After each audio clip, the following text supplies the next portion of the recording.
చెప్పండి brother. Sir నా పేరు నాగేశ్వరరావు అండి. నేను మీ యూట్యూబ్ ఛానల్ ద్వారాగా ప్రకృతికి దగ్గరగా బ్రతకడం ఎలాగనేది కొంత మేరకు తెలుసుకున్నాను. సంతోషం. అయితే నేను ఒక 19-20 క్వశ్చన్లు రాసి పెట్టుకున్నాను. మీరు నాకు క్లుప్తంగా చెప్పినా పర్లేదు. నాకు ఏదైనా అర్థం కాకపోతే కొంచెం చెప్పండి అని అడుగుతాను. మర్చిపోతాననే ఉద్దేశంతో రాసుకున్నాను సార్.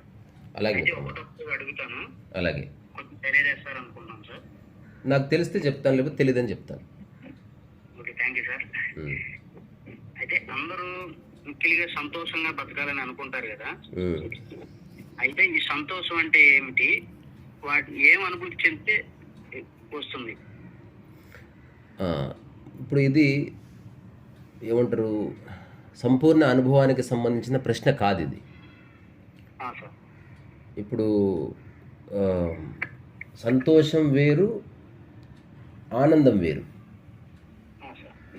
మనకి ఇంగ్లీష్లో హ్యాపీనెస్ ఉంది, బ్లిస్ కూడా ఉంది. సో సంతోషం అనేది వచ్చిపోతుంది, ఆనందం ఉండిపోతుంది. సో అది ఎగ్జాంపుల్, ఉద్యోగం వచ్చింది, సంతోషం వస్తుంది. ఉద్యోగం పోతే సంతోషం పోతుంది. సో ఆనందం అనేది ఏమిటంటే బయటి విషయాల ద్వారా నీలో వచ్చే ఆనందాన్ని సంతోషం అన్నాం. సో ఆనందానికి సంతోషానికి తేడా ఏమీ లేదు. కానీ ఈ బయటి వస్తువుల ద్వారా లేదా నువ్వు ఏదన్నా పొందడం ద్వారా వచ్చేదంతా సంతోషము. సో అది కూడా ఒక ఆనందపు స్థితే, మంచిదే, కానీ నిలబడదు.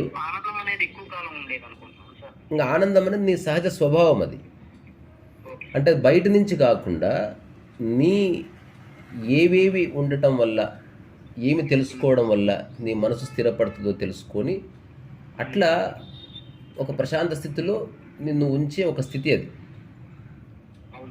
సో ఆనందం అనేది గట్టిగా చప్పట్లు కొట్టడం కాదు, ఎగిరి గంతులు వేయడం కాదు, అదంతా ఆనందం కిందికి రాదు.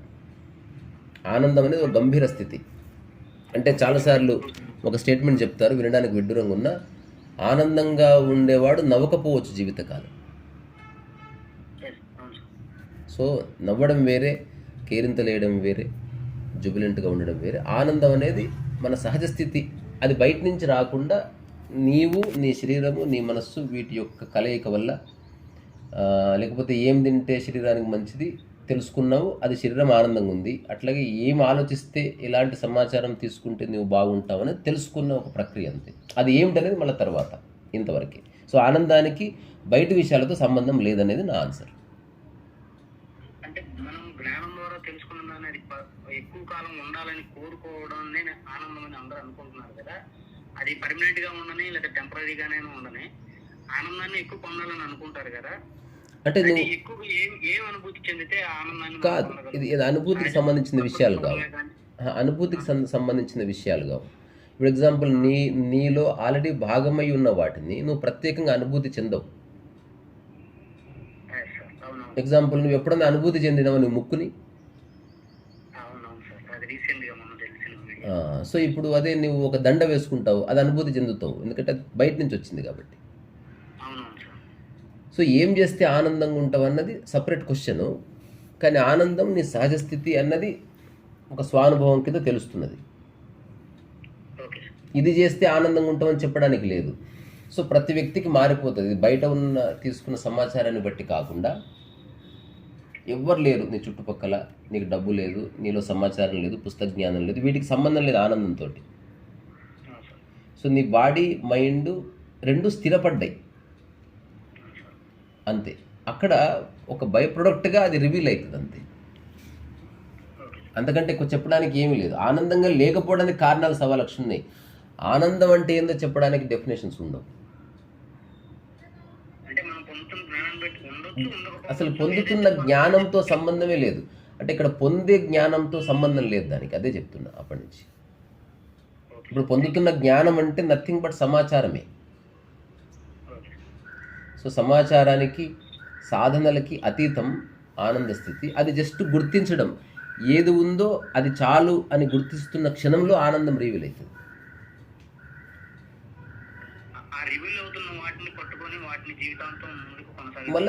మళ్ళీ ఇదే చెప్తున్నా, నువ్వు దాన్ని పట్టుకునేది లేని లేదు, అది నీ స్వభావం అని తెలిసిపోయిన తర్వాత పట్టుకోవడం ఏమిటి? ఇంకా నీవే అది అది నీ యొక్క న్యాచురల్ స్టేట్ అది. Okay okay sir. తద్వారా నువ్వు దాన్ని నిలుపుకునే ప్రయత్నం చేయాల్సిన అవసరం లేదు, అది నీ నుంచి పోదు. అది రాని పోని కొంతకాలమే ఉన్నది, ఎంతకాలం ఉన్నది అలా ఉండ సహజంగా మహా నేను చెప్పేది ఎందుకు నువ్వు వినట్లేదు మరి. చెప్పండి సార్. నేను అసలు ఆ భాష వాడట్లేదు. నేనేం చెప్తున్నా, అది ఒక్కసారి రివీల్ అయిన తర్వాత అది ఉండిపోతుంది అంతే. ఇంకా రాని పోని అనేది లేదు ఇంకా. Okay sir. సో మధ్యన వచ్చింది మధ్యలో పోతుంది, ఇది ఫస్ట్ నుంచి ఉన్నదే నాయ. సో దానికి అడ్డుపడే అంశాలని పక్కకి జరిపావు. అన్నిటికంటే ముఖ్యంగా ఆనందం అనేది ఎప్పుడు వస్తుంది, దానికి తేలికైన పరిభాష ఏమిటంటే, ఈ క్షణం నీకు ఏవైతే అందుబాటులో ఉన్నాయో నీ శరీరం మనస్సుతో సహా వాటిని యథావిధిగా అంగీకరించి వాటిని అనుభవించే స్థితి. Okay sir. సరే, ఇంకా సబ్ కాన్షియస్ మైండ్ అనేది మనమే ప్రభావితం చూస్తుంది కదా. అయితే ఈ మనం కళలో ఉన్నప్పుడు కూడా మనం ఎక్కువగా ఏమైతే ఫిక్స్ చేసి ఉంచుతామో మనకు వచ్చే కళని ఎదుర్కోవడానికి కూడా అవే రిపీట్ గా ఇస్తుంది కదా. వాటిని కంట్రోల్ చేయడానికి సరైన జ్ఞానాన్ని జోడించడం కానీ తీసివేయడానికి కానీ అసలు ఇప్పటికి చాలా సార్లు ఈ పదం వాడావు. జ్ఞానం అంటే ఏమిటి? జ్ఞానం అంటే పూర్తిగా తెలియదు. అంటే మనం బయట నుంచి నేర్చుకున్న విషయాన్ని అది సమాచారం, అది సమాచారం కదా. సో ఇప్పుడు పుస్తకాలు అనేవి లేకపోతే అసలు మానవ జాతికి సబ్ కాన్షియస్ మైండ్ ఉంటుందని కూడా తెలియదు. ఆ పదం జస్ట్ పుస్తకాల్లో చదివి దాన్ని ఎందుకు అంత బలంగా పట్టుకున్నారు. అదర్వైజ్ తెలియదు నీకు. ఇప్పుడు సబ్ కాన్షియస్ మైండ్ ఉందని ఎవరికి తెలుస్తుంది?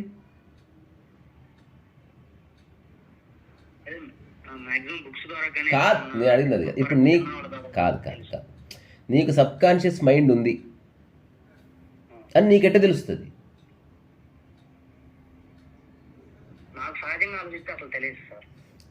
మళ్ళీ అడుగుతున్నా, అంటే ఇప్పుడు నిన్ను ఇరకాటంలో పెట్టడం కాకుండా ఎంక్వైరీ చేస్తున్నావు అంతే.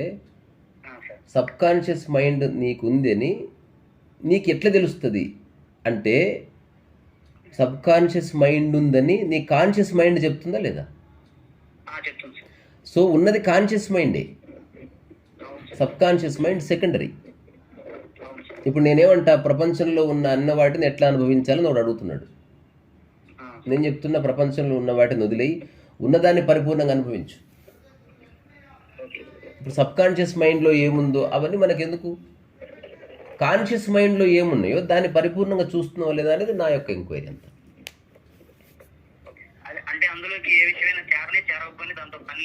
అదే ఇప్పుడు కొన్ని విషయాలు నీ పరిధిలో లేనివి. ఇంకా నేను నీకు ఒక రహస్యం చెప్తా. మన హ్యూమన్ లైఫ్లో 50% జ్ఞాతంలో జరుగుతుంది, 50% అజ్ఞాతంలో జరుగుతుంది. అంటే సగం ఏదైనా నువ్వు ఒక పని చేసావు అనుకో, సగం మాత్రమే నీకు తెలిసి జరుగుతుంది, మిగతా సగం నీకు తెలియకుండా జరుగుతుంది. చెక్ చేసుకో. ఎగ్జాంపుల్, పరుపు వేసుకోవడం, భోజనం చేయడం, మంచి లైట్ వేసుకోవడం, మంచి పాట పెట్టుకోవడం, నిద్రపోవడానికి ప్రిపేర్ అవ్వడం, ఇదంతా 50% నీ పరిధిలో ఉంది. కానీ నిద్రపోయిన తర్వాత 8 hours ఏం జరుగుతుందో నీ పరిధిలో లేదు. ఏ భోజనం తినాలి, ఏ ప్లేట్లు తినాలి, ఎవరితో తినాలి, ఏ రెస్టారెంట్లో తినాలి, నీ పరిధిలో ఉంది 50%. కానీ నోట్లకు దిగిన తర్వాత అది అరుగుతుందా, అరగదా, శక్తిగా మారుతుందా, మారదా, లేకపోతే అపెండిసైటిస్ వస్తుందా, లేకపోతే అదే నీ రోగానికి, నీ మరణానికి కారణం అయితే తెలియదు. ఇప్పుడు ఎట్లయితే సబ్ కాన్షియస్ మైండ్ ఇన్ఫర్మేషన్ నీ మైండ్లోకి వెళ్ళిన తర్వాత ఏ ఇన్ఫర్మేషన్ నువ్వు నిరంతరం టచ్ చేస్తున్నావో ఆ ఇన్ఫర్మేషన్ మాత్రమే కాన్షియస్ మైండ్ ఉంటుంది.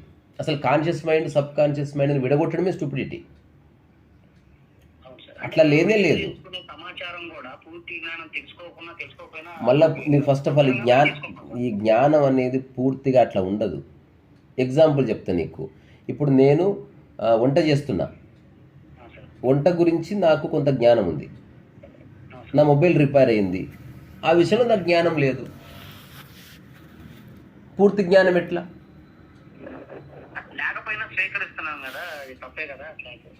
అది జ్ఞానానికి బియాండ్. అది స్వీకరించడం అనేది ఉన్నది అంగీకరించడం జ్ఞానం కిందికి రాదు. నీ యొక్క స్థితిని యాక్సెప్ట్ చేస్తున్నావు, అందులో జ్ఞానం ఏముంది? జ్ఞానం అంటే నువ్వేదో తెలుసుకున్నది, ఏదో సమాచారాన్ని ప్రాసెస్ చేసింది, ఏదో ఉండాలి. అట్లాంటిది ఏమీ లేదు నేను చెప్తున్న దాంట్లో. So mind is mind. ఈ చిన్నప్పటి నుంచి నీ మైండ్లో ప్రోధి చేసుకున్న రకరకాల విషయాల్లో నువ్వు నిరంతరం టచ్ చేస్తున్న అంశాలే నీ యొక్క ఉపరితలం యొక్క క్షేత్రంలో ఉంటాయి. మిగతావన్నీ కిందికి జారిపోతాయి అంతే. అవును సార్. సో దాన్ని మనం డివైడ్ చేస్తున్నాం. Sub conscious mind, conscious mind, ultra conscious, super conscious. ఇదంతా మనిషి ఒక అర్థం చేసుకోవడానికి చేసిన విభజన. అసలు ఏ విభజన లేదు మైండ్లో. ఇష్టపూర్తిగా చేసుకున్న విషయాలు తప్పితే రిపీటెడ్ గా వేరే ఏమీ నా మైండ్ నుంచి బయటికి రావు సార్. సో ఇప్పుడు నీలో అనారోగ్యం ఉంది, ఆరోగ్యం ఉంది, అవునా? అవును సార్. సో నువ్వు అనారోగ్యంగా ఉన్నావని చెప్తున్నది నీ ఆరోగ్యమే. అవును సార్. అంతకుముందు ఉన్న స్థితి కాదు, ఈ క్షణం కూడా ఇప్పుడు నాకు అనారోగ్యం వచ్చింది అని గుర్తిస్తున్నది నీ ఆరోగ్య స్థితి అంటున్నా. అవునవును సార్. తద్వారా ఉన్నది ఆరోగ్యమే. అవును సార్. అదే ఎప్పుడు అంటే ఆన్ ద టేబుల్ పైన ఎప్పుడు అదే ఉంటుంది. అట్లా you are always conscious of, sometimes you are conscious of unconscious, sometimes you are conscious of subconscious. ఇది ఎలా ఉందంటే నేను ఒక విషయాన్ని మర్చిపోయాను అని ఎవరికి తెలుస్తుంది? ఇది ఆధ్యాత్మికతకు సంబంధించిన ఎంక్వైరీ. అంటే who is knowing it? So నేను మర్చిపోయానని తెలుసుకుంటున్నాను నిరంతరం. తద్వారా ఏది మర్చిపోయావని ఇర్రెలెవెంట్. నేను మర్చిపోయానన్న విషయాన్ని తెలుసుకోవడం కూడా కాన్షియస్ మైండ్ యొక్క లేదా కాన్షియస్నెస్ యొక్క స్థితిని. సో అది ఎప్పుడు యాక్టివ్ ఉంది, ఎప్పుడు సజీవంగా ఉంది. ఇది వెరీ సబ్జెక్టివ్. దీన్ని ఇక్కడ వదిలేద్దాం. కాకపోతే ఇది కొత్త విషయం ఏమిటి? జ్ఞాతం అండ్ అజ్ఞాతం అనేది మన జీవితంలో ఇంటర్ట్వైన్ అయిన ఒక సత్యం. నీకు సగం మాత్రమే తెలుస్తుంది, మిగతా సగం ఏది తెలియదు. ఎగ్జాంపుల్, నువ్వు బిజినెస్ చేస్తున్నావు, అది ఎట్లా చేయాలి, ఎక్కడ ఆఫీస్ పెట్టాలి, ఎంతమంది ఎంప్లాయీస్, ఇది సగం మాత్రమే నీకు తెలుసు. కానీ ప్రొడక్ట్ బయటకు వచ్చిన తర్వాత సక్సెస్ అవుతుందా కదా నీ చేతులు లేదు. సో ఎప్పుడు 50% మాత్రమే నీ పరిధిలో ఉంది. సో మిగతా 50% నీ పరిధిలో లేదు. సో ఏది నీ పరిధిలో లేదో దాన్నే సబ్ కాన్షియస్ అంటున్నారు, దాన్ని వదిలేయి. ఇంకోటి, నీ యొక్క కాన్షియస్ మైండ్లో ఉన్నది, అన్కాన్షియస్ మైండ్లో, సబ్ కాన్షియస్ మైండ్లో ఉన్నది నువ్వు క్రియేట్ చేసుకున్న సమాచారమే. ఒక్కసారి క్రియేట్ చేసుకో, క్రాస్ చెక్ చేసుకుంటే అందులో అంత చెత్తనే ఉంది. సో చిన్నప్పటి నుంచి నువ్వు క్రోడీకరించుకున్న విషయాలు ఏమంత గొప్ప విషయాలు ఉన్నాయి చెప్పు. కాబట్టి ఆ సబ్ కాన్షియస్ మైండ్ వదిలేయి. ఇంకా ఇప్పుడు జంతువులు, పక్షులు ఒకే రకమైన గింజలు కానీ ఫ్రూట్స్ కానీ ఏదైనా ఒక రకమైన ఆహారాన్ని మ్యాక్సిమం 1 లేదా 2 అంతకుమించి తినడం లేదు. మనిషి మాంసాహార శాకాహారాన్ని తీసి పక్కన పెడితే జంతువులు వాసన చూసి ఆహారాన్ని తీసుకుంటాయి కాబట్టి ఆ పరంగా ఆలోచిస్తే శాకాహారి అని అనిపిస్తుంది. అలాగైతే మానవుడు తీసుకోవాల్సిన ఒకే రకమైన లేదా 2 రకాలు ఏదైనా ఆహారాలు ఏమై ఉండవచ్చు? పళ్ళు, కూరగాయలు. Okay, thank you sir. Ultimate answer. Next ఇంకొకటి నువ్వు జంతువులకు కూడా చిన్నప్పుడే అన్నప్రాసన చేస్తే అవి కూడా అలవాటు చేసుకుంటాయి. మనం నేర్పిన దాన్ని బట్టి. ఇప్పుడు కుక్క బిస్కెట్లు తింటుంది, బ్రెడ్లు తింటుంది. వాటి అదర్వైజ్ కుక్క ఏం తినాలి? షిట్ తినాలి, లేకపోతే ఇంకేదో తినాలి. ఇప్పుడు మన ఇంట్లో పెంచుకున్న కుక్కకి మనం షిట్ తిననీయం కాబట్టి మనం కావాల్సినట్టు దాన్ని, ఎందుకంటే మన ఇంట్లో ఉంది కాబట్టి మనం దాన్ని కొంచెం నీట్గా చూసుకుంటున్నాం. అంతెందుకు నువ్వు వేరే పులి గిలి ఏదన్నా, ఇప్పుడు నేను ఒక ఫ్రెండ్ ఉండే నాకు కర్మన్ ఘాట్లో. సో అతను కోతిని పెంచుకునేవాడు. ఆ రాత్రి అయితే అతను ఇద్దరు కలిసి కళ్ళు తాగేవాడు. కళ్ళు తాగి వాడు అడ్డం పడితే గుంజకు కడితే అదే అడ్డగోలు అడిటు ఊగి పడుకునేది. అది కళ్ళు తాగి ఉల్టా పల్టా నిలబడేది, యోగా చేసేది, నేను అన్నీ చూసేవాడిని. సో అలవాటు చేస్తే అలవాటు అవుతుంది దేనికైనా అట్లా. భూమి మీద మొక్కలు, జంతువులు, పక్షులు వీటి జనన మరణ ప్రక్రియ సైకిల్ ఒకే విధంగా ఉంటుంది. అలాగే మనకు కూడా ఉందని అనిపిస్తుంది, ఎందుకంటే మనం కూడా ప్రకృతిలో ఒక భాగం కాబట్టి. అవును. అంటే తిరిగి మనిషిలాగే జన్మిస్తారా అనేది నాకు డౌట్ సార్. అది ఎవరికి తెలియదు. నేనేం చెప్తున్నా, ఎలాగైనా జన్మించు, కానీ ఉన్నదాన్ని అనుభవించంతే. ప్రజెంట్ అనుభవించాలని అర్థమైంది. నువ్వు ఏ జన్మైనా తీసుకో, ప్రజెంట్లో అనుభవించే స్థితి ఉంటే నీకు జన్మ లేనట్టే. ఉన్నది అనుభవించే వాడికి జన్మ లేదు, మరణం లేదు. అదే ఈ క్షణాన్ని జీవించని వాడికి ఈ పనికిరాని చెత్తంతా ఇష్టం ఉంటుంది. ఇది ఎలా ఉందంటే ఒక ఆశ తప్పితే ఏం లేదు సార్ దాని గురించి. ఎందుకంటే అది అల్టిమేట్ ఆన్సర్ లాగా ఉంది. దాని గురించి తెలుసుకున్నా తెలుసుకోకపోయినా పెద్ద నష్టం ఏం లేదు. వర్తమానంలో జీవించే వాడికి ఇవన్నీ పట్టవు. అవును సార్, అవును. మరణించిన జన్మ ఉంటే తీసుకో, మళ్ళీ అప్పుడు వర్తమాన క్షణంలో జీవించు, అప్పుడు కూడా ఉన్నది అనుభవించు, అప్పుడు కూడా సాటి మనిషిని నీతో సమానంగా చూసుకో, అప్పుడు కూడా అందరినీ సమదృష్టితో చూడు. అప్పుడు ఎవరితో పోల్చుకోకు. ఎవరితో పోల్చుకునే వాడికి జన్మ లేదు, పునర్జన్మ లేదు, మరో జన్మ లేదు, ఏం లేదు. దీని తర్వాత క్వశ్చన్ దీంట్లోనే ఎగిరిపోయింది సార్.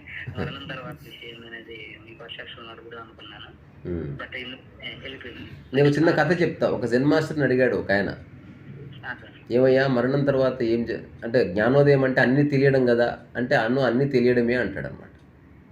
మరి మరణం తర్వాత ఏం జరుగుతుంది అంటే నాకు తెలియదు అంటాడు. ఇప్పుడే కదండి అన్నీ తెలుసు అని చెప్పారు మీరంటే, మరణం తర్వాత ఏం జరుగుతుంది నాకు ఎందుకు తెలియదు అంటే నేను ఇంకా మరణించలేదు అంటాడు. అన్నీ తెలియడం అంటే ఏమిటి? ఈ క్షణం ఏం నా ఎరుకలో ఉన్నవి తెలుస్తున్నాయి, అవి పరిపూర్ణంగా తెలుస్తున్నాయి అంటే మరి ఈ క్షణం ఏం తెలుస్తుంది అని అడుగుతాడు వచ్చిన వ్యక్తి. నీ నుంచి పారిపోవాలని తెలుస్తుందని పారిపోతాడు.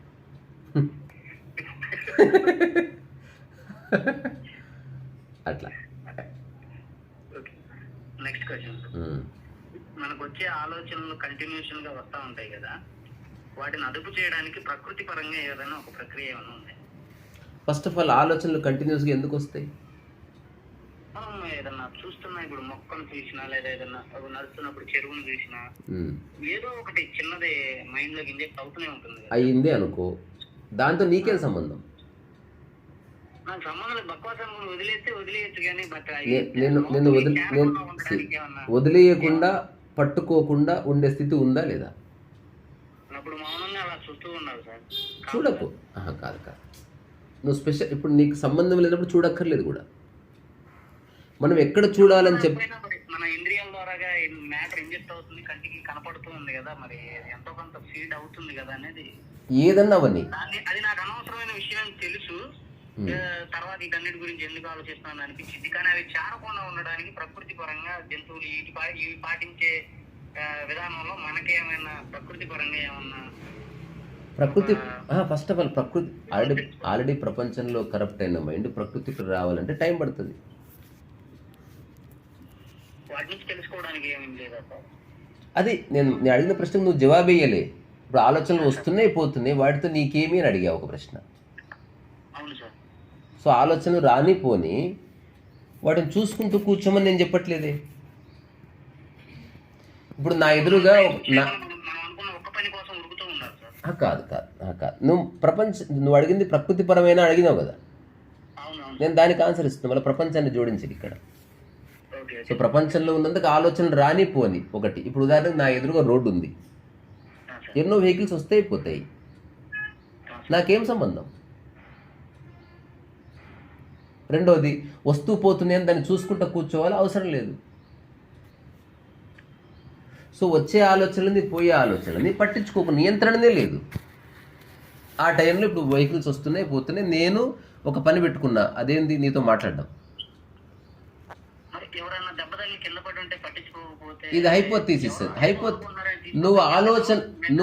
నువ్వు చెప్తున్నది ఆలోచనల గురించి, యథార్థం గురించి కాదు. నీ ఓపెనింగ్ స్టేట్మెంట్ నువ్వు మర్చిపోతున్నావు. నువ్వు అడిగిన ప్రశ్న ఆలోచనలకు సంబంధించి. సో నిజంగా ఎదురుగా ఒక వ్యక్తి కింద పడితే నువ్వు ఇట్లా కదిలేలోపు 15 మంది వచ్చారు, నువ్వు వెళ్ళి పని చేసుకో, ఇంక లేవకు.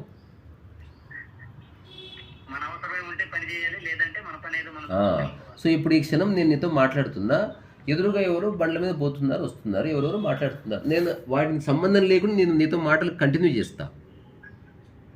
అదే వచ్చిపోయే వాటిని పట్టుకునేవాడు ఏం చేస్తాడు? మాట్లాడుతుంటే ఏం తెలుస్తలేదా, అందరు నిశ్శబ్దంగా ఉండండి అంటాడు. అబ్సల్యూట్లీ. నిన్ను డిస్టర్బ్ చేసేది ఏది లేదు ఇక్కడ. నువ్వు డిస్టర్బ్ అయ్యే ఒక మైండ్ ఉంటే తప్ప. నీ చెవిలో వచ్చి ఒక వ్యక్తి బురబురలాడుతున్నా నేను నీతో కాన్వర్జేషన్ కంటిన్యూ చేయొచ్చు. కొంత సాధన అవసరం. ఇంకా నెక్స్ట్ 7వ క్వశ్చన్ సార్. ఇది ప్రకృతిలో అన్ని సమయ పాలన పాటిస్తున్నట్టుగా కొన్ని ప్రాణులకి ఇప్పుడు అన్నిటికీ 2 కళ్ళు 2 చెవులు 2 ఇలా కామన్ గా ఉన్నాయి కదా, అయితే వాటి పనితీరు ఒకేలా ఉంది కదా, ఇవన్నీ ప్రకృతిలో ఎందుకు జరుగుతున్నట్టు అసలు ఈ సిస్టమేటిక్ గా ఉండడం వల్ల మనమేం తెలుసుకోవాలి? అసలు కొన్ని విషయాలు తెలుసుకోవద్దు. ఉండడం వల్ల ఆధ్యాత్మిక పరంగా మనమేం తెలుసుకోవచ్చు? అన్ని తెలుసుకోకూడదని తెలుసుకోవడం ఆధ్యాత్మికత. Don't know everything, don't try to know everything. దానివల్ల నీకు ఒరిగేది ఏం లేదు. ఒక్కటే తెలుసుకో, నీవు ప్రశాంతంగా ఉండాలంటే నీకు ఉపకరించే సమాచారం ఏది, నీకు ఉపయోగపడే ఆహారం ఏది, నీకు ఉపయోగపడే పుస్తకం ఏది, నీకు ఉపయోగపడే పని ఏది, నీకు ఉపయోగపడే ప్రాంతం ఏది, ఫిగర్ ఇట్ అవుట్. అక్కడితో నీ ఆధ్యాత్మిక ప్రయాణం పూర్తయిపోయింది. ఓకే. ఇప్పుడు ఫోన్ ఎలా పనిచేస్తుంది అని తెలుసుకునే ప్రయత్నం చేస్తే ఫోన్ నువ్వు వాడలేవు. అవును. కొనుక్కో, వాడుకో, అంతే. అన్నీ తెలుసుకోవాల్సిన అవసరం లేదు. తెలుసుకునేవాడు అది తెలుసుకున్నాడు, మిగతావి తెలుసుకోడు. ఒక్కొక్కరు కొన్ని పరిపూర్ణంగా తెలుసుకుంటారు. ఆధ్యాత్మిక వ్యక్తి ఏం చేసుకుంటాడు, తను ఎలా ఉంటే బాగుంటుందో తెలుసుకుంటాడు, మిగతా వాటితో సంబంధం లేదు, తనకు తెలీదు. ఇప్పుడు ఎలా పుడుతున్నాం, ఎలా పోతున్నాం, ఈ ప్రకృతిలో ప్రాణులన్నీ ఒక టయాన్ని పట్టుకుని ఉన్నాయి. తర్వాత నువ్వు అడిగిన ప్రశ్నలో ఒకటి మొదలు పెట్టి ఇంకో ప్రశ్నకి ఎందుకు వెళ్ళిపోయావు ఇప్పుడు? ఆ ప్రశ్న ఏమిటి నువ్వు అడిగింది? అన్ని కాలంతో పాటు ఉన్నాయి అని ఓపెన్ చేసి ఎటో వెళ్ళిపోయావు. నిజానికి ప్రకృతిలో ఏ ప్రాణికి, మనకి భాషలో 2 పదాలు ఉన్నాయి, సమయము, కాలము. సో సమయం అనేది ఏమిటి? మన గోడ మీద ఉంటుంది. సో మనిషి ఒక్కడే సమయానికి లోబడి పనిచేస్తాడు. కాలం అంటే ఏమిటి? సో ప్రకృతిలో సమయం లేదు, కాలం ఉంది. అంటే ద టైమ్ యూ ఎగ్జిస్ట్ ఉంది. ఒకటి పగలు రాత్రి ఉన్నాయి, కానీ వాటికి ఆకలి అయితే తింటాయి, ఆకలి లేకపోతే తినవు. నిద్ర వస్తే పడుకుంటాయి, నిద్ర రాకపోతే పడుకోవు. ఎందుకంటే వాటికి అవి తప్ప వేరే వ్యవహారాలు ఏమీ లేవు. ఒక ఆధ్యాత్మికవేత్త కూడా అక్కడికి రావాలనే ప్రయత్నం చేస్తున్నాడు. ఎందుకు? ప్రపంచంలో ఇరుక్కుపోకుండా ఎలా జీవించాలో తెలుసుకునే ప్రయత్నమే ఆ స్పిరిచువాలిటీ యొక్క మూల లక్షణం, మూల ప్రయత్నం. కానీ ప్రపంచంలో ఉంటూ నేను ఆధ్యాత్మికతలో ఉంటా అంటే కుదరదు. సో ప్రపంచాన్ని అవసరం కోసం వాడుకో, దాన్ని గంభీరంగా తీసుకోకు. Then your abode is nature అని తెలుసుకోవడం. నేచర్ అంటే ఏంది? కాలం లేకుండా జీవించడం. ఆకలి అయితే తిను, నిద్ర వస్తే పడుకో, నడవాలనిపిస్తే నడువు. బొక్కుజు అనే జెన్ మాస్టర్ చెప్తాడు, సార్ మీరు ఎన్లైటెండా అంటే అవును. సో ఎన్లైటన్మెంట్ పీపుల్ అంటే చాలా గొప్ప గొప్ప పనులు చేస్తారంటే అవును, చాలా గొప్ప పనులు చేస్తారు. సార్ మీరు ఏం చేస్తారంటే రోజంతా అంటే ఆకలినప్పుడు తింటాను, నడవాలనిపించడం నడుస్తాను, నిద్ర వస్తే పడుకుంటాను అన్నాడు. This is the stage of enlightenment. Enlightenment అంటే సాధించేది కాదు, లేకపోతే అందరికంటే గొప్పగా జీవించడం కాదు. అతి సరళంగా, అతి సహజంగా జీవిస్తున్నట్టు తెలియకుండా జీవించడం. ఏ పని చేస్తే ఆ పనితో సంలీనం కావడం. తద్వారా ఈగో ఉండదు. హాయిగా ఉంది, అది హాయిగా ఉండటానికి చేయడం లేదు, హాయిగా ఉండేదంతా చేస్తున్నాం. అంతే అంతే. సో ఓవరాల్గా ఒక్క స్టేట్మెంట్లో దీన్ని కుదించాలంటే కర్త లేని స్థితిలోకి రావడం ఆధ్యాత్మికత. The doer should disappear. అంతే. ప్రేరేపించిన దాన్ని బట్టి వెంటనే ఆ క్రియ చేయడం, హ్యాపీగా నిద్రపోవడం, నిద్రపోవడం. అంతే. ఇంకా దాని తర్వాత నెక్స్ట్ క్వశ్చన్ కూడా ఇలా జరగాలని రాసి పెట్టి ఉంటే జరుగుతుంది అనే విషయాన్ని మీరు నమ్ముతారా? అదంతా బక్వాస్. ఇట్లా చెప్పాలని నాకు రాసి పెట్టుంది యాక్చువల్లీ. అంటే నేనేం చెప్పాలనుకున్నా అంటే ఏవైతే భూమి మీద ఇప్పటి వరకు ఉన్నాయో అదంతా నాన్ సెన్స్ అని చెప్పాలని నాకు రాసి పెట్టుంది.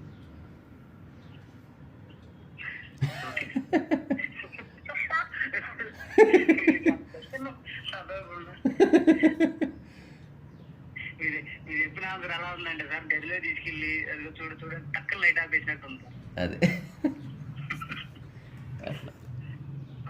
Next question. ఎన్నో శక్తుల సమూహమైన ఈ ప్రపంచంలో మనం కదిలే ప్రతి క్షణం కూడా ఆ శక్తిని నిర్ణయిస్తుందా లేదా ఇంకేమైనా కారణం? అసలు ప్రపంచంలో ఏ శక్తులు లేవు. ప్రపంచం అంటే ఏమిటి? ఫస్ట్ అంటే నేను ఏ ఉద్దేశంతో అడిగానంటే సార్, నేను యాక్చువల్లీ దేన్ని ప్రపంచం అంటాం? బయట జరిగే ప్రతి పనులన్నింటినీ ప్రపంచ పరంగానే చూస్తాను. ప్రపంచ పరంగా కాదు, దేన్ని ప్రపంచం అంటాం?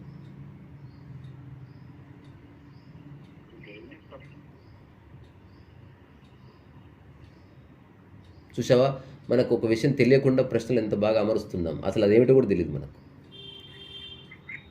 సో ప్రపంచం అంటే అంటే మీరు ఇంకా డెప్త్గా వెళ్తుంటే అది అసలు ఏం లేదుగా అనిపిస్తుంది. ఏమీ లేదు యాక్చువల్లీ. సో ప్రపంచం అంటే ఏదైతే మనిషి యొక్క మనస్సు నుంచి సృష్టించబడ్డదో అదంతా ప్రపంచం. నీ చేతిలోని ఫోను ప్రపంచం, నెట్వర్క్ ప్రపంచం, తరంగాలు కావు. ఒక్కొక్కరికి వేరే వేరే వేరే ప్రపంచం. సో అందుకని ఎంతమంది మనుషులు ఉన్నారో అన్ని మనోప్రపంచాలు ఉన్నాయి. కానీ వీటన్నిటికీ ఆధారం ఒకే ప్రపంచం, అది అందరు సృష్టించిన ఇంటర్నెట్ లాంటిది. ఇంటర్నెట్లో అన్నీ ఉన్నాయి సమాచారం కదా. కానీ మన 5 మందిమి 5 రకాల వీడియోలు ఓపెన్ చేసి చూసుకుంటున్నాం. ఆ 5 వీడియోలు యూట్యూబ్లో ఉన్నాయి. అట్లా మనిషిలో ఉన్న మనోప్రపంచాలు వేరే వేరే ఉన్నప్పటికీ మనందరి ఆధారభూతమైన ప్రపంచం ఒక్కటే. అదంతా మనుషుల మైండ్ నుంచే బయటకు వచ్చింది. సో ప్రపంచంలో సత్యం ఉండదు. ప్రపంచంలో మన యొక్క day to day life simplify అవ్వడానికి మార్గాలు ఉన్నాయి. ఎగ్జాంపుల్ చెప్తా నీకు. ప్రపంచంలో ఏ ప్రాణి మసాజ్ చేసుకోదుగా. ఎందుకు? అవి అనవసరంగా కష్టపడడం లేదు కనుక. ఇప్పుడు ప్రపంచంలో జిమ్ క్రియేట్ చేసుకునేది మనిషే. ఆ జిమ్ క్రియేట్ చేసుకున్న మనిషి ఇప్పుడు ప్రశాంతంగా ఉండాలనుకుంటున్నాడు, అందుకని మసాజ్ సెంటర్ క్రియేట్ చేసుకున్నాడు. సో ప్రపంచం అంటే ఏంది? నువ్వు అనవసరంగా కష్టపడుతూ నువ్వే అనవసరంగా నీ జీవితాన్ని ఇబ్బంది పెట్టుకుంటూ అట్లా ఇబ్బంది పడుతున్న జీవితాన్ని సులభతరం చేసుకోవడం ఎట్లా అని నువ్వే ఆలోచించి నువ్వే కొత్త కొత్త మార్గాలు అన్వేషిస్తున్నావు.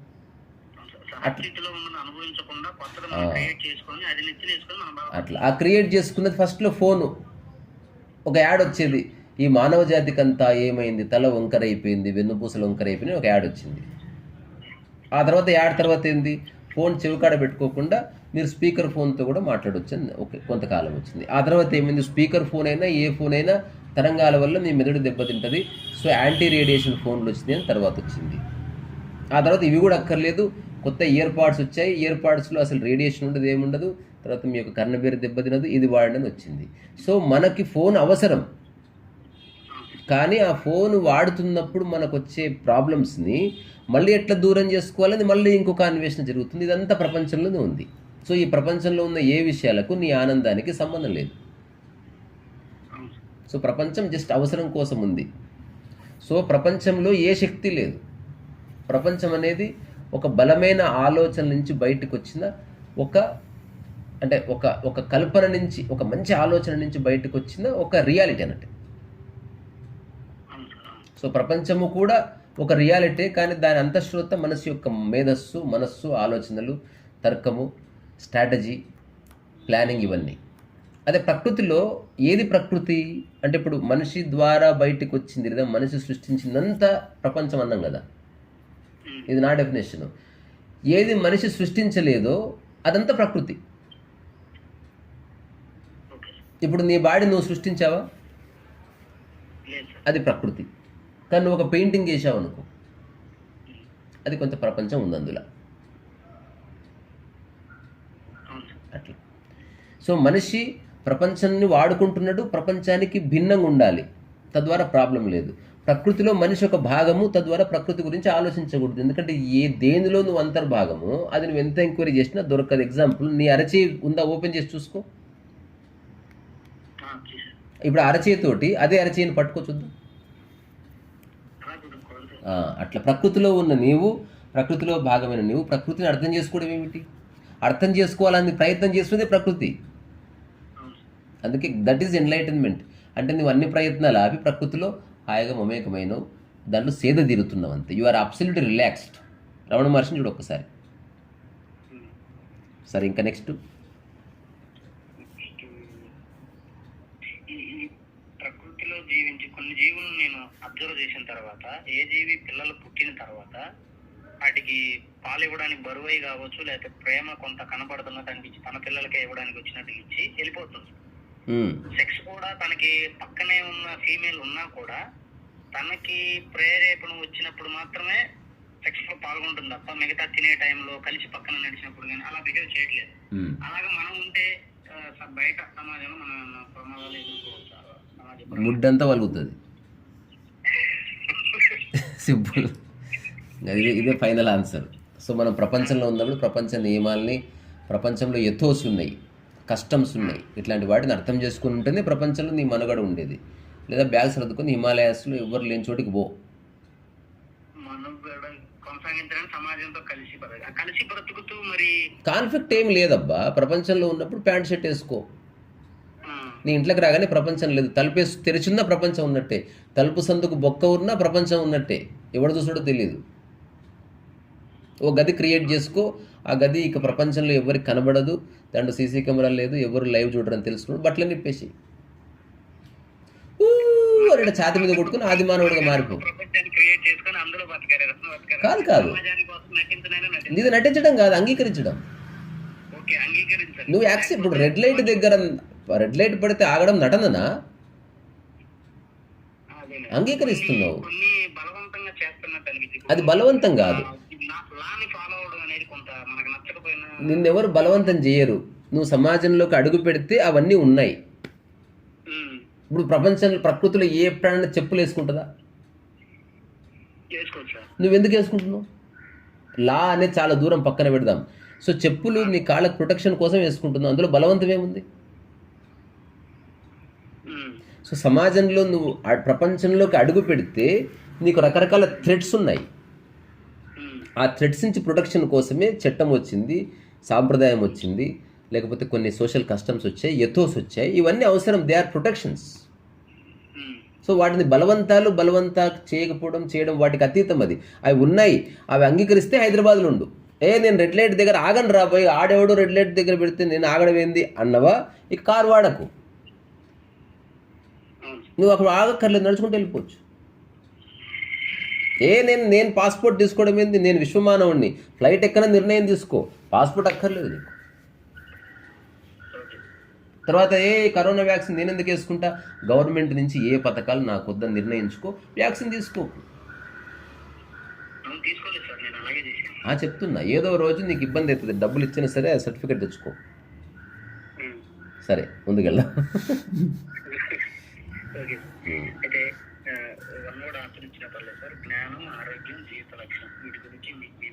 వీటికి లక్ష్యాలు ఏముండవు, అవి నీ స్థితులు. లక్ష్యం ఉందంటే ఈ క్షణం అది నీలో లేదు, అది పొందడానికి ప్రయాణం చేస్తున్నావు. ఇప్పుడు ఐఏఎస్ కావడమే నా లక్ష్యం అని ఐఏఎస్ చెప్తాడా? ఎవరు చెప్తున్నారు? కానివాడే చెప్తున్నాడు కదా. సో ఎమ్మెల్యే కావాలని నా లక్ష్యము అని ఎమ్మెల్యే ఎప్పుడు చెప్పాడు? ఎమ్మెల్యే అయ్యే ఉన్నాడు, ఇంకా లక్ష్యం ఏమిటి? సో ఆరోగ్యము నీ సహజ స్వభావం అయితే నీకు లక్ష్యం ఉండదు. అట్లా కాకుండా ఇప్పుడు నీకు క్యాన్సర్ ఏదో పెద్ద వ్యాధి వచ్చింది, అప్పుడు అంటావు ఆరోగ్యంగా ఉండడం నా లక్ష్యం, అందుకోసం ప్రయత్నం చేస్తున్నా, మంచి ఫుడ్ తింటున్నా, మంచి గాలి పీల్చుకుంటున్నా. అట్లా కాకుండా ఇది నీ పరిధిలో ఉంది కాబట్టి నిరంతరం ఎరుకలో ఉండు, నిరంతరం మంచి ఫుడ్ తీసుకో, నిరంతరం హాయిగా ఉండు, నిరంతరం మంచి వాతావరణంలో ఉండు. తద్వారా నిరంతరం ఆరోగ్యంలోనే ఉన్నావు, ఆరోగ్యం అయి ఉన్నావు, ఆరోగ్యం నీ సహజ స్థితినే గుర్తించినావు. తద్వారా దానికి లక్ష్యము కాదు, గమ్యము కాదు, అది నీ స్థితి. That is your true self. Okay sir, ఇప్పుడు ప్రకృతి పరంగా జీవించాలంటే కొన్ని చిట్కాలు కావచ్చు, లేదంటే కొన్ని సలహాలు. ప్రపంచాన్ని పక్కకు జరుపు. చిట్కా అవసరం లేదు, ఏం అవసరం లేదు. నేను చిన్న ఒకటే వర్డ్, పోల్చుకోవడం ఆపేయి. అప్పుడు నీ కదలికలో ప్రకృతే ఉంటుంది. ఇంకోటి, రోడ్డు మీదకి వెళ్తే ప్రపంచం ఉంది, కొన్ని ఉన్నాయి సోషల్ కస్టమ్స్. ఇప్పుడు నీ గదిలో ఉన్నావు, నువ్వు చిన్న పుస్తకం రాస్తున్నావు, లేదా ఇప్పుడే మనం కాన్వర్జేషన్లో ఉన్నాం. మన ఇద్దరిలో పోలిక లేనప్పుడు నా వాణి కరప్ట్ కాదు. అట్ట కాకుండా ఆయన చెప్పాడు అంతకంటే బాగా చెప్పాలి చూడండి, ఇప్పుడు అయిపోయా, పోలిక వచ్చిందా, నువ్వు కరప్ట్ అయిపోయినావు. సో పోలిక లేని స్థితే ప్రకృతి స్థితి అబ్బా. Okay, thank you. అయితే నేను 2 విషయాల్లో సఫర్ అవుతున్నాను సార్. ఇది జనరల్గానే అధిక కోపం ఒకటి. నేను దేని గురించి ఇన్స్పైర్ అయితే దాని గురించి కొన్ని రోజులు చేస్తున్నాను, నచ్చకపోతే అది వెంటనే వదిలేస్తున్నాను. ఏదైనా ఒక పని నచ్చడానికి నచ్చకపోవడానికి అతీతంగా చేస్తున్నాను. అలాగేం చేయట్లేదు సార్. ఏదైనా ఒక పని, నేను అడిగిన ప్రశ్న నువ్వు వినలే. ఏదైనా ఒక పని నీ జీవితంలో నచ్చడానికి నచ్చకపోవడానికి అతీతంగా చేస్తున్నావు. ఆ రెండింటిని పట్టించుకోకుండా చేసే పని ఒకటి ఉందా చెప్పు. నేను చెప్తా 3 పనులు చేస్తున్నావు అట్లా. ఫస్ట్ నువ్వు ఆలోచన చెప్పబోయి.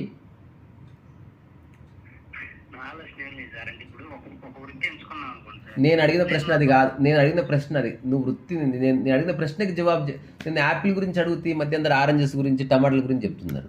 ఆ తర్వాతకి వెళ్దాం అక్కడికి. సరే సార్ తప్పకుండా. సో నచ్చడము నచ్చకపోవడం ఈ రెండింటిని పట్టించుకోకుండా చేసే పనులు ఏమున్నాయి నీ జీవితంలో బై బర్త్? అంటే ఆకలిస్తే తినడం, వెరీ గుడ్. నిద్రపోవడం. అంటే ప్రకృతిలో నువ్వు చేసే ప్రతి పని నచ్చి చేస్తలేవు, నచ్చకుండా ఉందని చేయకుండా ఉండలేవు. ఆ, ఇప్పుడు ఉదాహరణకి పప్పు బాగాలేదు తూ అని నువ్వు అన్నం వదిలేస్తలేవు, అందులో కొంచెం పచ్చడి వేసుకొని కలుపుకొని మళ్ళీ నచ్చినట్టు మార్చుకుంటున్నావు లేదా? అవునవును సార్. సో నీళ్లు తాగడం ఆ, నచ్చి తాగుతలేవు, నచ్చకుండా లేదు, అది ఉంది, జస్ట్ తాగుతున్నావు, అది నీ అస్తిత్వాన్ని నింపుతుంది కాబట్టి. అవును సార్. సో నీ పని నీ అస్తిత్వం అయితే తప్ప నీకు అనుభవం రాదు. అది నువ్వు ఏదైనా నచ్చిన ఒక పని ఉంది ఎంచుకున్నావు, ఇప్పుడు ఎగ్జాంపుల్ పుస్తకం రాయాలని ఎంచుకున్నావు అబ్బా, వీడు ఏ పని పూర్తిగా చేయట్లేదని నేను చెప్పేది నేను అది నాకు అర్థమైంది, అది ప్రపంచంలో ఉన్న అందరు చేసేది అది. నేను చెప్తున్నది ఏమిటి, నేను ఆచరిస్తూ చెప్తున్నది, ఏదైనా ఒక పని ఎంచుకున్నావు అనుకో, సార్. ఇంకా దాన్ని నచ్చడం నచ్చకపోవడంతో సంబంధం లేకుండా చేసుకుంటా పో. Okay sir. నీళ్లు తాగినట్టు ఆ పని చెయ్యి. ఆ రోజు చేయాలనిపించలే చెయ్యకు, బట్ రేపు మళ్ళీ ఆ టైంలో ఆ వర్క్ చెయ్యి. ఇది ఎవరి కోసం కాదు, నీ కోసం నువ్వే చేస్తున్నావు. ఆ పని నచ్చి చేస్తలేవు, నచ్చకుండా చేస్తలేవు, అలాగని అత్యంత ముఖ్యమైన మెకానికల్గాను చేస్తలేవు. ఏదో చేయాలనిపిస్తుంది కాబట్టి చేసేస్తాను. సో నిరంతరం దాంట్లో మనసు పెట్టు, దాని గురించి తెలుసుకో, అధ్యయనం చెయ్యి, అది అందరికి చూపించు, కంటిన్యూ చెయ్యి. అట్లా నువ్వు ఒక్క 3 రోజుల నుంచి ఒక 21 రోజులు చేసావనుకో, ఓకే. 21 రోజుల తర్వాత అది నీవు శ్వాసించినంత సులువుగా నీ జీవితంలో ఒక భాగం అయిపోతుంది. ఓకే. ఆ తర్వాత నచ్చడము నచ్చకపోవడం ఉండదు, అది కొనసాగించడమే ఉంటుంది అవును సార్. అట్లా. సో అదే నిజమైన పని. ఇంకొక విషయంతో సఫర్ అవుతున్నాను సార్. కోపం వస్తుంది ఏదైనా సందర్భం, అంటే ఎక్కువ వీళ్ళు నా కంట్రోల్లో లేరేందని. ఇప్పుడు నేను ఒక చిన్న ప్రశ్న అడుగుతా, దానికి ఆన్సర్ చూద్దాం. ఎప్పుడన్నా నువ్వు ఇంట్లో ఒంటరిగా ఉన్నప్పుడు కోపం వస్తుందా? ఒంటరిగా ఉన్నప్పుడు ఏం రావట్లేదు. ఎందుకు రాదు? ఒంటరిగా ఉన్నప్పుడు ఏ ఆలోచన లేనప్పుడు రాదు. ఏదన్నా వేరు గురించి పోనీ అసలు నీ చుట్టుపక్కల మనుషులే లేరయ్యా, సార్ కోపం వస్తుందా? రాదు సార్. ఎందుకు రాదు? వాళ్ళు ఎవరు నన్ను ఇబ్బంది పెట్టట్లేదు కాబట్టి. అసలు ఎవ్వరు లేరు. సార్. కోపం రాకపోవడానికి కారణం ఏందని అడుగుతున్నా. రాకపోవడానికి అంటే ఇప్పుడు ఎవరున్నా లేకున్నా ఇప్పుడు నాకు ఆకలి అవుతుంది, సార్. ఎవరున్నా లేకున్నా నాకు నిద్ర వస్తుంది. సార్. మరి ఎవరన్నా ఉంటేనే కోపం వస్తుంది, ఎవరు లేకపోతే కోపం ఎందుకు వస్తలేదు?